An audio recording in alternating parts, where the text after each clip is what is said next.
Assalamualaikum warahmatullahi wabarakatuh.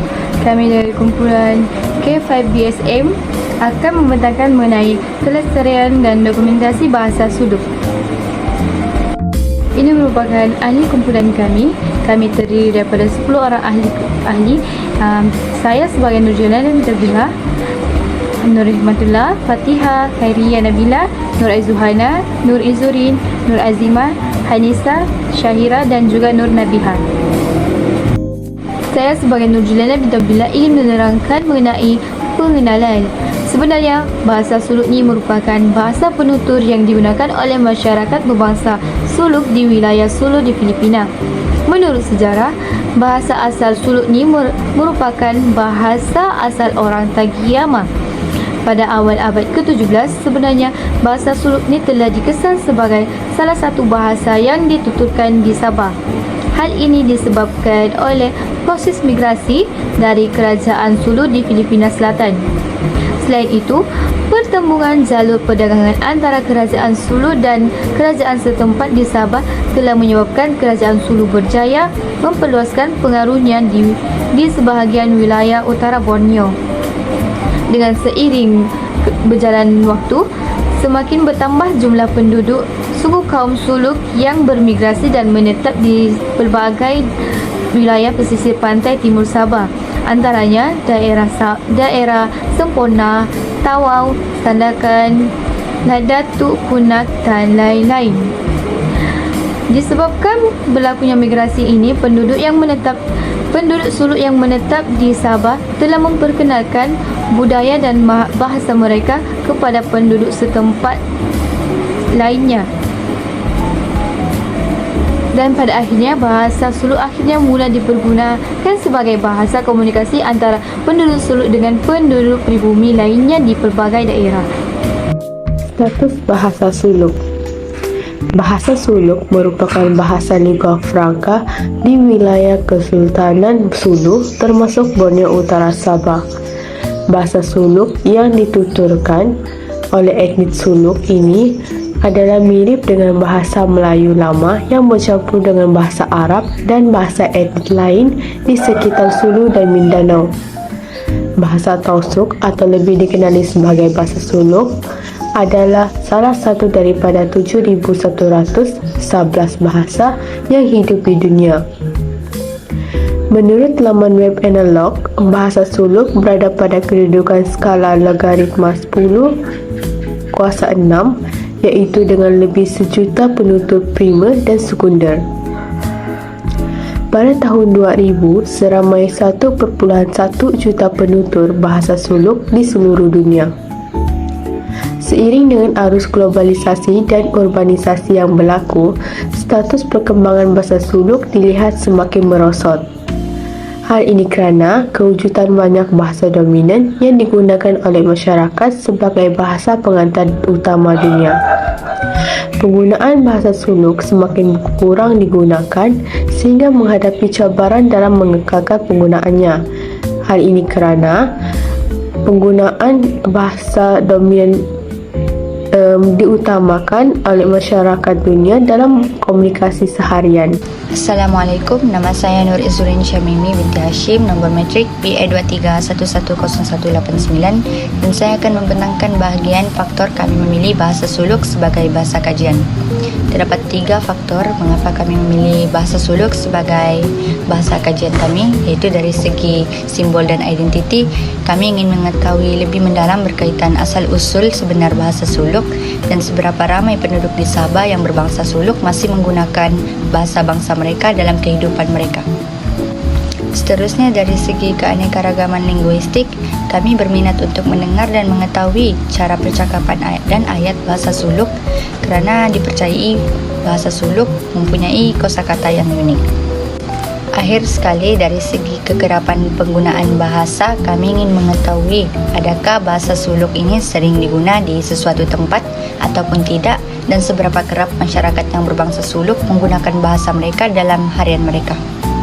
Sekian, terima kasih.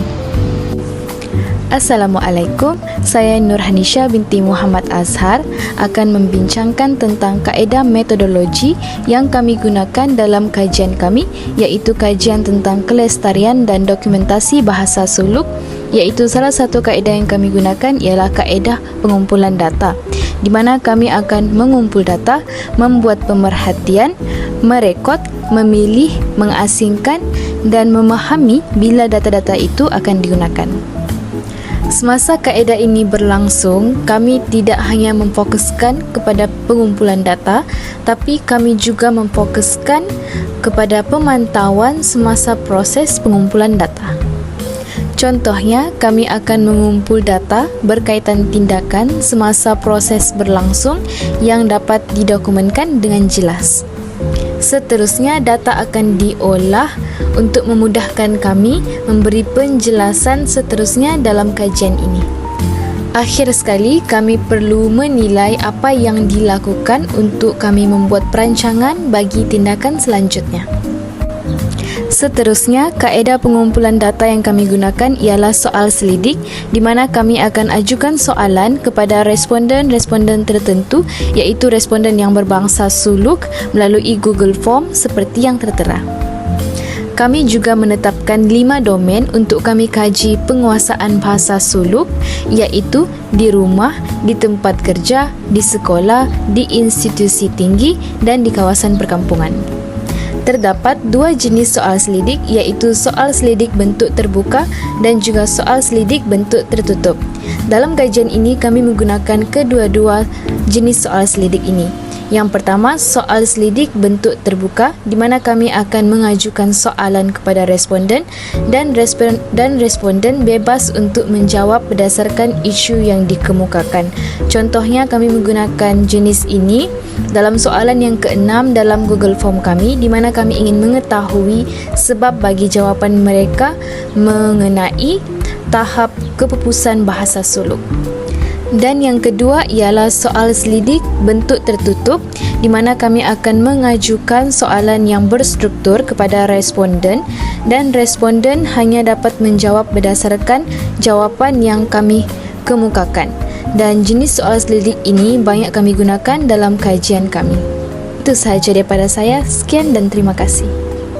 Assalamualaikum, nama saya Nur Syahira. Saya akan membincangkan tentang kaedah seterusnya, yaitu kaedah menganalisis data. Selepas kami menjalankan soal selidik menggunakan Google Form, data-data yang diperolehi dan diproses seterusnya akan dianalisis. Selepas pengumpulan data, analisis data dilakukan dengan menganalisis data yang terdiri daripada data kualitatif. Penggunaan kaedah kualitatif adalah untuk mendapatkan maklumat secara terperinci dan mendalam di kawasan tertentu dan tempat yang melibatkan individu dalam kawasan berkenaan saja. Kajian ini juga untuk menyelidik tentang pelestarian bahasa suluk di Sabah yang telah dipilih, karena bahasa tersebut juga memainkan peranan yang penting dalam memperkukuhkan salah satu identiti dan warisan budaya negeri ini.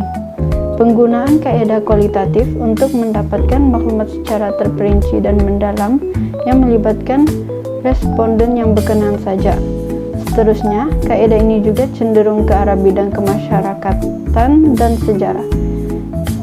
Ianya berasaskan kualitatif, yaitu bersifat deskriptif yang lebih kepada penghuraian makna. Penghuraian makna perkara-perkara yang dikaji. Data yang diambil melalui analisis dokumen. Skop kajian kami juga meliputi bidang responden yang kecil saja. Seterusnya, saya akan serahkan kepada pembentang seterusnya.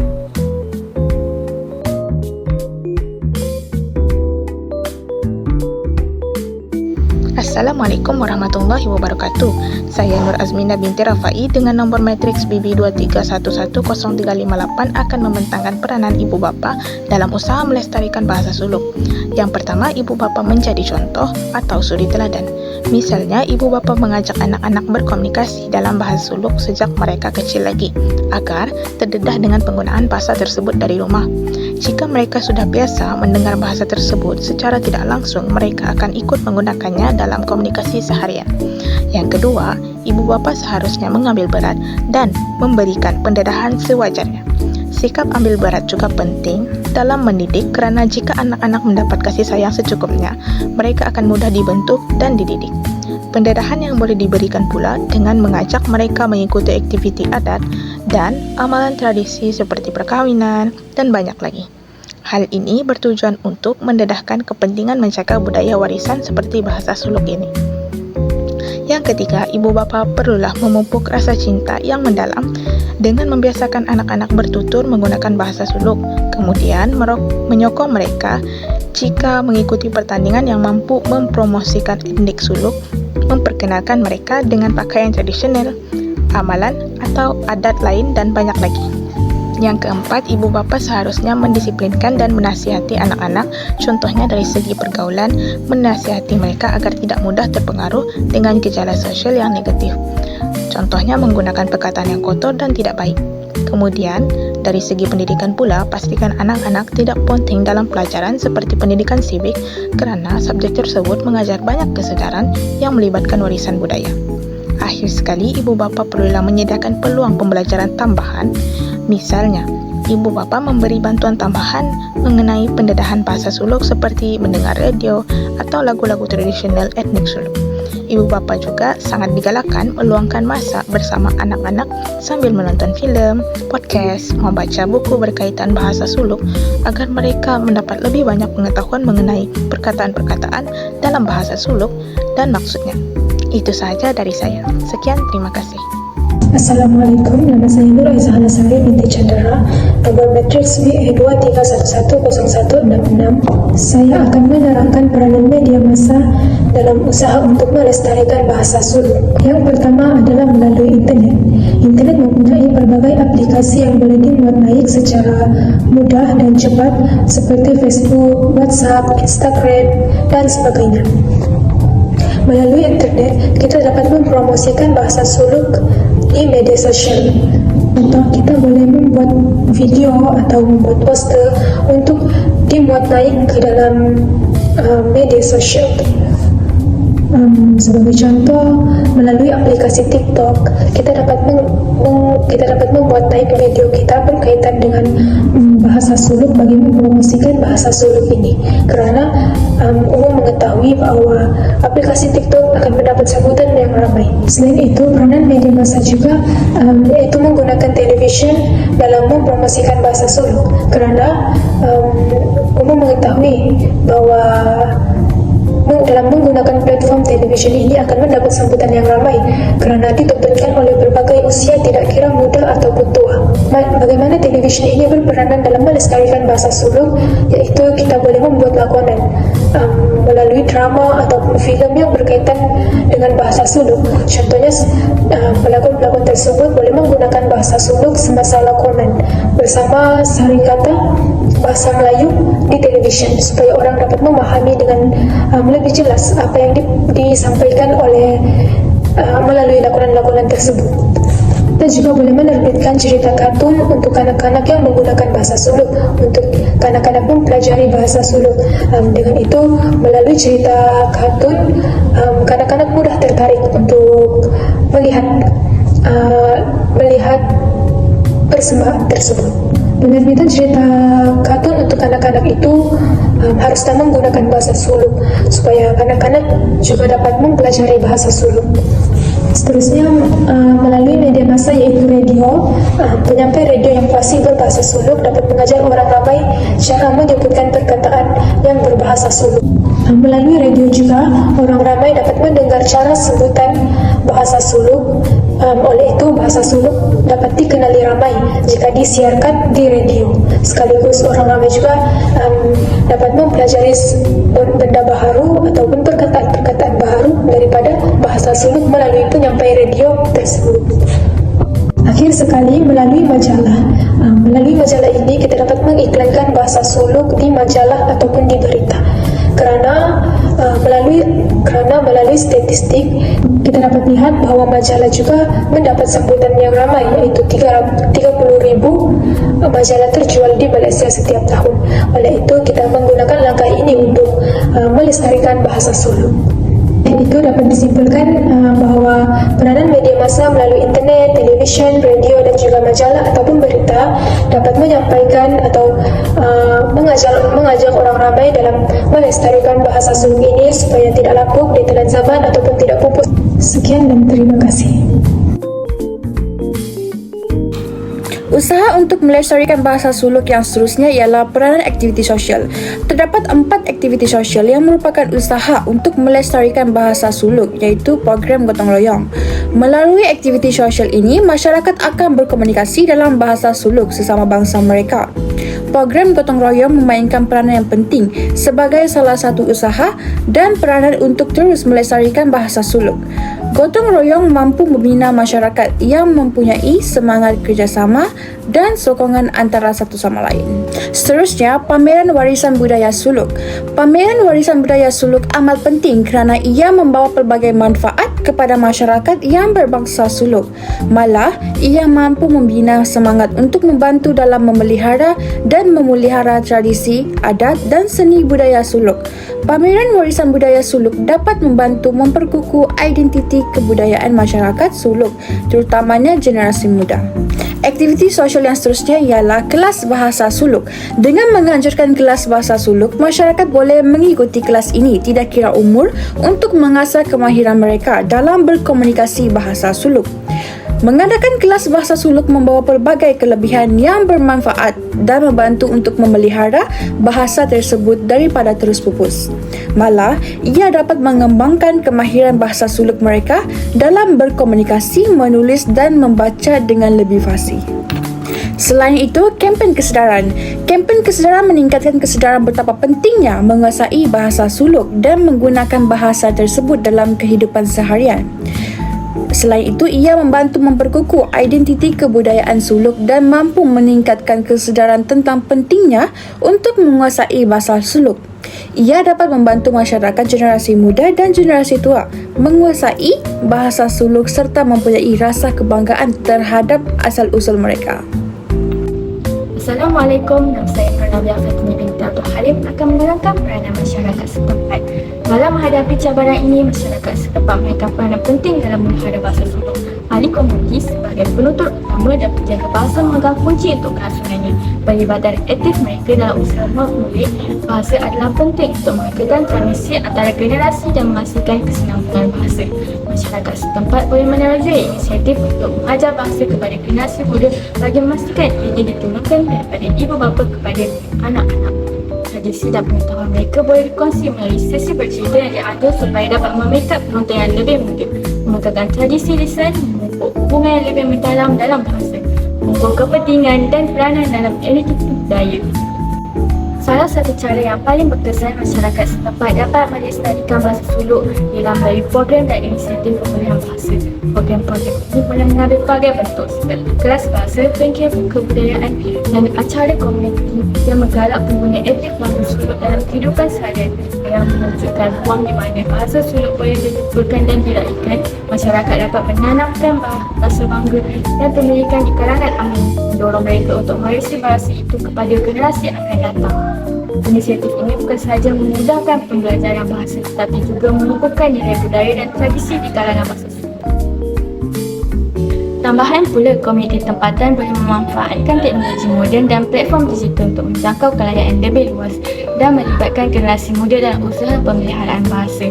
Mencipta sumber dalam talian, aplikasi mudah alih dan kempen media sosial yang boleh membantu meningkatkan keterlihatan dan kebolehcapaiannya menjadikan lebih relevan dan menarik kepada belia yang cerdik teknologi. Alat digital boleh termasuk app pembelajaran bahasa interaktif, kamus dalam talian dan video pendidikan yang menjadi pembelajaran bahasa suluk menarik dan mudah. Platform media sosial boleh digunakan untuk berkongsi kandungan dalam bahasa suluk seperti cerpen, puisi dan lagu, membuat komuniti maya penceramah dan pelajar. Dengan mengintegrasikan bahasa suluk ke dalam dunia digital, masyarakat boleh merapatkan tulang antara tradisi dan kemodenan. Pastikan bahasa itu kekal sebagai bahagian dalam hidup dan dinamik dalam budaya mereka. Kerjasama dengan institusi pendidikan, agensi kerajaan dan pakar linguistik juga dapat meningkatkan usaha masyarakat dalam melestarikan bahasa Suluk dengan menyatu padukan bahasa dan budaya Suluk ke dalam kurikulum sekolah, memperjuangkan periktirafan dan sokongan rasmi untuk bahasa itu dan mendapat bimbingan daripada ahli bahasa dan pakar pemeliharaan bahasa.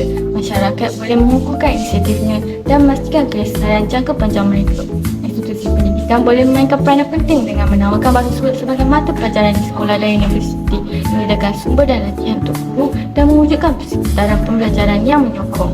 Melalui usaha kolaboratif, masyarakat boleh mencipta rangka kerja yang teguh untuk memelihara dan memastikan bahasa Suluk iktiraf, dihargai dan digunakan secara aktif. Selain itu, memupuk rasa bangga dan solidariti masyarakat di sekitar bahasa Suluk adalah penting untuk memeliharanya dengan mengadakan perayaan kebudayaan, kemp penendam bahasa dan perhimpunan komiti yang meraihkan warisan dan bahasa Suluk, membolehkan masyarakat mewujudkan persekitaran yang menyokong di mana penutur bahasa dihargai dan diberi kuasa untuk memuliakan bahasa mereka dengan yakin. Perayaan kebudayaan boleh mempamerkan muzik tradisional, tarian masakan dan kraf, menunjukkan kekayaan budaya Suluk dan menarik kedua-dua penduduk tempatan dan pelancong. Dengan mencipta majlis-majlis di mana bahasa Suluk diraihkan dan digunakan secara menonjol, masyarakat boleh membina jati diri dan kecintaan yang kukuh bagi mendorong individu untuk mengakalkan dan mempromosikan warisan linguistik mereka. Dari saya, sekian, terima kasih. Hari ini saya membentangkan tentang peranan ketua kampung dalam usaha melestarikan bahasa Suluk. Untuk pengetahuan doktor dan juga penonton sekalian, peranan ketua kampung ini sangat penting dalam penduduk kampung kerana beliau mempunyai pengaruh yang besar dan juga mempunyai matlamat untuk mencapai melestarikan bahasa Suluk agar bahasa Suluk tidak pupus di kalangan penduduk kampung beliau. Jadi peranan pertama yang kita dapat lihat iaitu aktiviti pemakaian pakaian adat seperti perkahwinan. Perkahwinan bahasa Suluk mempunyai baju mereka tersendiri dan juga pemakaian aksesori pemakaian mereka tersendiri. Jadi aktiviti ini dapat meningkatkan lagi dan juga dapat perkenalkan balik tentang pusara perkahwinan, pemakaian perkahwinan bahasa Suluk ini agar diketahui oleh orang kampung kerana kita dapat lihat kekurangan pemakaian perkahwinan bahasa Suluk ini di kalangan penduduk kampung ataupun di kalangan orang-orang luar yang berbangsa Suluk. Jadi peranan ketua kampung ini mengambil besar untuk perkenalkan balik tentang adat ataupun tradisional bahasa Suluk, pemakaian kaum bahasa Suluk. Seterusnya iaitu persembahan sajak, bercerita dan juga menyanyi. Ini dapat melestarikan bahasa Suluk lebih besar kerana anak muda seperti saya mungkin kurang bertutur, tetapi kami faham tentang bahasa Suluk. Jadi untuk meningkatkan lagi bahasa Suluk tersebut, ketua kampung dapat memberikan aktiviti tersebut dan juga menyediakan hadiah-hadiah yang menarik untuk menarik perhatian anak muda seperti saya dan juga membantu penduduk kampung lebih fasih dalam penggunaan perkataan yang betul ataupun tata cara bertutur bahasa Suluk yang betul.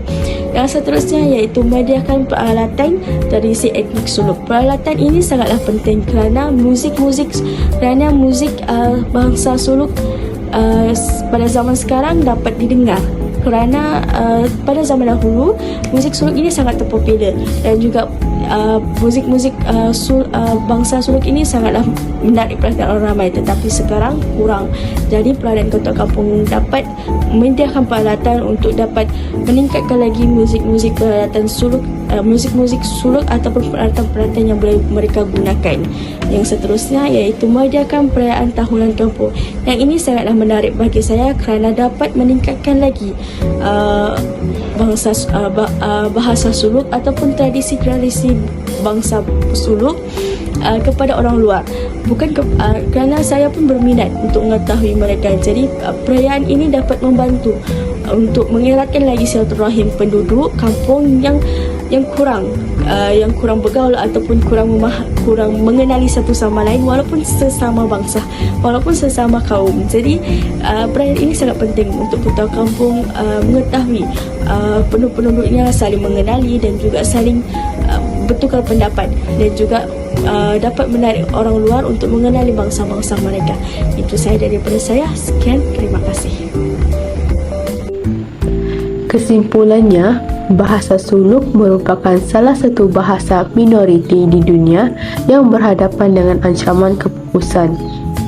Melalui usaha melestarikan bahasa suluk, kita dapat memperjuangkan kepelbagaian bahasa global dalam mengekalkan kekayaan budaya dan identiti unik dunia. Hal ini kerana bahasa etnik yang digunakan merupakan aspek penting untuk menyampaikan nilai, budaya dan warisan serta melambangkan identiti kelompok masyarakat. Melalui usaha melestarikan bahasa suluk, ia dapat meningkatkan pembangunan masyarakat suluk dengan mengembangkan penggunaan bahasa ibunda mereka sendiri dalam kehidupan seharian.